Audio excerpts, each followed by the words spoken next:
Assalamualaikum. Saya Cikgu Muhammad Sabdi bin Adibadi, Guru Besar untuk Sekolah Kebangsaan Sungai Kapit. Saya telah berkhidmat sebagai seorang pejabat awam selama 32 tahun, bermula daripada 4 hari bulan Disember 1991. So di sinilah saya mula-mula uh, berkecimpung di dalam bidang pendidikan ini sebagai seorang guru, di mana lantikan saya yang pertama, penempatan saya yang pertama adalah di sekolah ini, yaitu SK Sungai Kapit.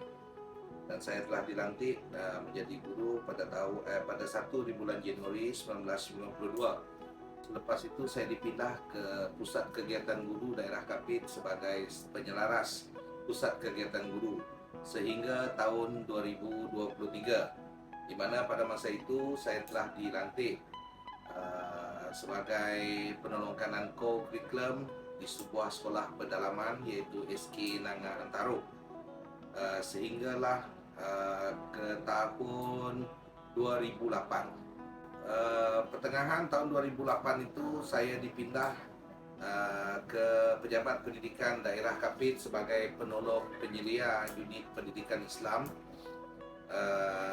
Sebaik saja saya berkhidmat di sana, saya pula ditugaskan sebagai penolong penyelia unit pengurusan akademik sehinggalah 6 hari bulan Januari 2011. Pada tahun 2011 itu juga, pada 3 hari bulan Januari, saya dilantik sebagai guru besar di SK Uluyong Kapit, salah sebuah sekolah pedalaman juga.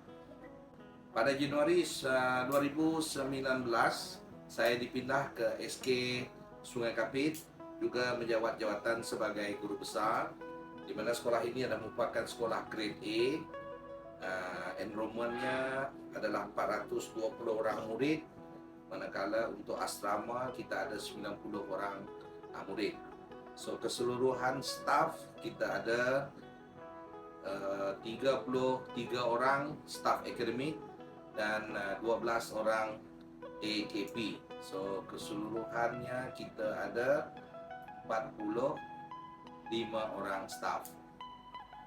Saya nak ceritakan sedikit tentang latar belakang dan juga sejarah sekolah ni ya.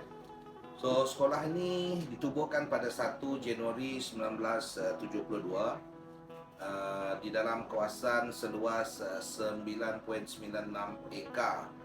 Jadi tapak untuk sekolah ini adalah merupakan tapak yang diderma oleh 3 orang pada masa anak watan pada masa itu, yang sangat kompeten untuk memberi peluang kepada kerajaan supaya dapat membina sekolah ini untuk menampung keperluan beberapa rumah panjang di kawasan ini. Lokasi sekolah ini dari Bandar Kapit sekitar 5.2 km daripada pusat bandar. Mod pengangkutan ataupun perjalanan ke sekolah ini adalah jalan darat lah ya. Jadi sebelum ini, pada suatu ketika dulu, sekolah ini hanya dapat dihubungi melalui sungai. Sebab itulah kita tengok nama sekolah ini adalah SK Sungai Kapit, sebab ianya betul-betul berada di tepi Sungai Kapit itu sendiri. So Sungai Kapit itu sebenarnya nama sungai ya di depan sekolah kita. Sebagai perkongsian kepada anda semua, sekolah ini kita anggap unik lah daripada beberapa aspek. Yang pertama adalah merupakan laluan ke sekolah. Sebelum adanya jalan raya baru ni ya, laluan ke sekolah adalah melalui satu jalan yang kecil, kemudian terpaksa melalui jambatan gantung yang menjadi yang menjadi simbol dan juga mercu tanda untuk SK Sungai Kapit. Sejak beberapa tahun kebelakangan ini, kerajaan telah membina jalan raya yang baru, di mana sekarang ini jarang digunakan jambatan gantung ini. Kebanyakan staf dan juga murid menggunakan jalan yang baru. Keunikan kedua adalah dari segi populasi staf kita sendiri Ya, staf kita terdiri daripada pelbagai kaum, pelbagai negeri, pelbagai bangsa dan juga pelbagai agama. Kita ada orang Semenanjung, kita ada orang Sabah, kita ada orang Kuching dan sebagainya di sekolah kita. Jadi perpaduan itu memang sangat ketara, ya, jelas terpampang di SK Sungai Kapit ini sendiri. Sebagai guru besar, saya juga merasa sangat bangga dengan perpaduan, ya, yang terjalin dalam kalangan warga sekolah dan juga warga tempatan, ya, terutama sekali pihak PIBKS, PIBG dan sebagainya. Oke, jom saya bawa Anda bersia-sia melihat kawasan sekolah kami. Sekolah ini kita mempunyai jaringan dan juga jalinan yang sangat baik dengan sekolah-sekolah lain dan juga dengan agensi-agensi luar. Contohnya sekolah-sekolah ada di antara mereka datang ke sini untuk buat penanda aras dan kita berkolaboratif dengan mereka dari aspek-aspek seperti pengurusan, kurikulum dan juga kewangan sekolah. Selain daripada itu juga bersama dengan pihak luar, terutama sekalinya pihak bank, kemudian pihak Kementerian Kesihatan, pihak BOMA, pihak polis, kita sangat mengutamakan jalinan dan juga jaringan ini bersama dengan mereka. Inilah yang evidence yang kita telah banggakan, ya, yang kita boleh banggakan pencapaian murid-murid kita di peringkat negeri, di peringkat kebangsaan, ya, pencapaian kita dalam co-akademik dan sebagainya. Sebagai seorang pendidik, sudah pastilah saya ada seseorang ataupun beberapa orang yang menjadi inspirasi kepada saya untuk terus menapakkan diri dalam dunia pendidikan. Untuk pengetahuan pula, ayah saya juga adalah merupakan bekas guru besar di sekolah ini satu ketika dulu sebelum beliau bersara. Beliau adalah merupakan inspirasi terbesar buat saya, di mana hampir ke semua adik-beradik dan juga suami serta isteri kami adalah merupakan guru-guru semua.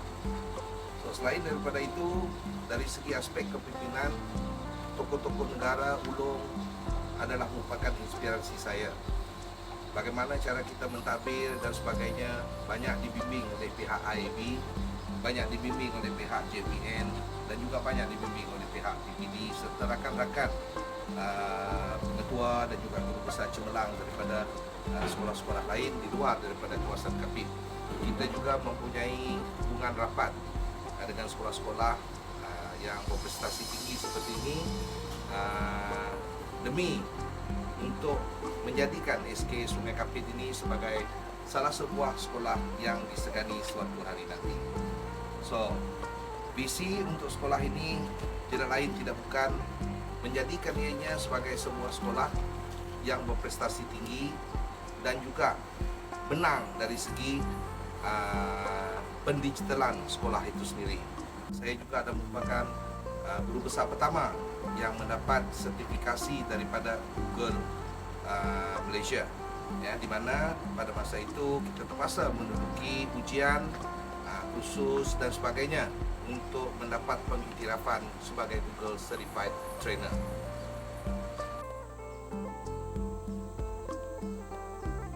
Selain daripada aktiviti ekstrim yang saya jalani, ya, saya juga memiliki hobi-hobi masa lapang.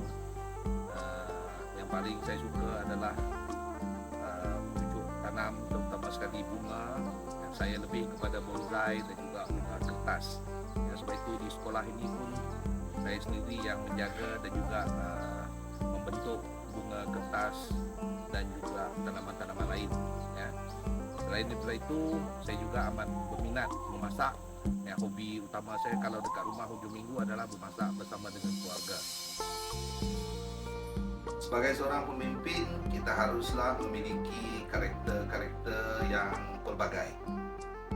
Namun demikian, kejujuran, ketulusan, keikhlasan membantu orang yang bekerja bersama dengan kita adalah merupakan kunci utama terutama jika kita hendakkan sebuah organisasi itu berfungsi dengan baik dan berjaya.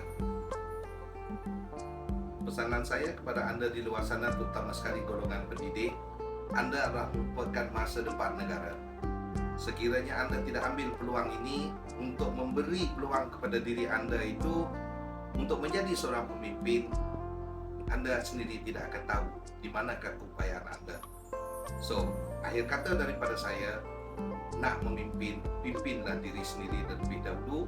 Dan sekiranya Anda telah berjaya menjadi seorang pemimpin, jangan lupa pimpinlah rakan-rakan di sebelah kiri, di sebelah kanan dan juga di belakang Anda.